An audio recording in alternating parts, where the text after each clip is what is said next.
Мужчина занимался незаконным изготовлением оружия в Верхневилюйском районе Якутии. Местный участковый установил, что 35-летний местный житель незаконно изготовил гладкоствольное ружье 20-го калибра, переделав его ствол и 15 патронов к нему. Мужчина пояснил, что ружье досталось ему от отца, и он хранил его для личного пользования. Сотрудники полиции также изъяли приспособления и комплектующие для снаряжения патронов. В его отношении возбудили уголовное дело. По статье «Незаконное изготовление оружия» мужчине грозит срок до 5 лет.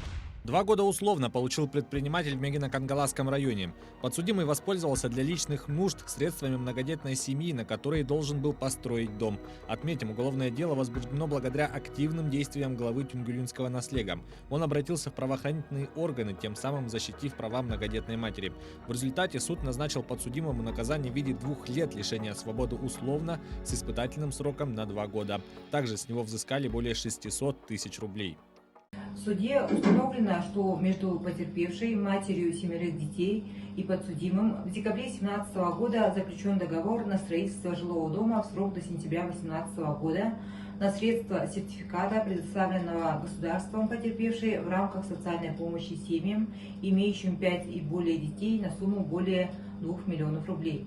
В феврале 2018 года по договору указанная сумма в полном объеме перечислена на счет предпринимателя, однако строительство дома для многодетной семьи в установленный срок им не завершено. Денежные средства в размере более 660 тысяч рублей использованы им на личные нужды, в том числе на погашение собственных кредитов.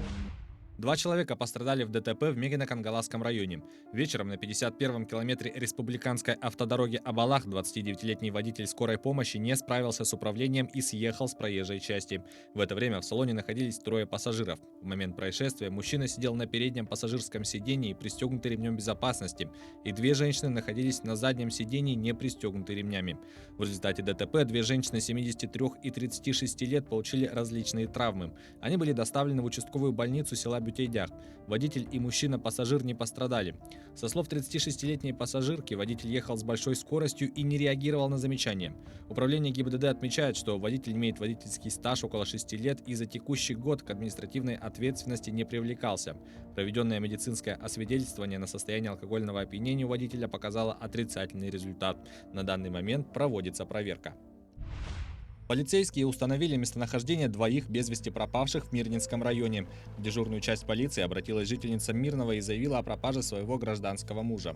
Местонахождение 41-летнего мужчины было установлено на 4-е сутки. Он находился у своих приятелей, с которыми распивал спиртные напитки. Также сотрудники полиции совместно с волонтерами разыскали 8-летнюю девочку, которая вовремя не вернулась домой после школы. Школьница была обнаружена поздней ночью на детской площадке. Она рассказала, что просто загулялась и не заметила, как пролетело время. С ребенком была проведена беседа, а вот в отношении ее родителей составили протоколы об административном правонарушении за неисполнение родителями обязанностей по содержанию и воспитанию несовершеннолетних. Дистанционные мошенники украли у жителей Якутска более 100 тысяч рублей. По сообщению пресс-службы МВД региона, аферисты воспользовались сервисом подмены номеров телефонов. Потерпевший мужчина рассказал полицейским, что ему позвонил неизвестный и представился сотрудником службы безопасности банка. Звонивший сообщил, что третьи лица получили доступ к его карте. Для убедительности он называл персональные данные мужчины. Отмечается, что сначала потерпевший не поверил и прекратил разговор. Затем он решил все же проверить номер телефона, с которого ему звонили.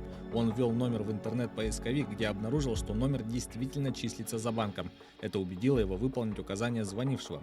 В итоге мужчина перевел на продиктованный мошенником безопасный счет 114 тысяч рублей. Тайская полиция изъяла груз контрабандного кетамина на сумму почти в $1 миллиард, большая часть которого, по оценкам властей, предназначалась для Европы, Японии или Кореи. Об этом в четверг сообщило Бюро по борьбе с наркотиками королевства. Глава ведомства заявил, что столь значительное количество запрещенных веществ указывает на существование крупной международной сети, и Бангкок будет преследовать ее членов вместе с другими странами и зарубежными агентствами.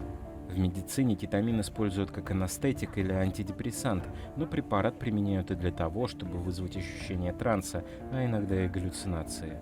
Следователи обнаружили 457 25-килограммовых мешков наркотика на складе в провинции Чаченгсау, к востоку от столицы. Расследование начали после того, как на Тайване было обнаружено 300 килограммов кетамина, который привезли из Таиланда.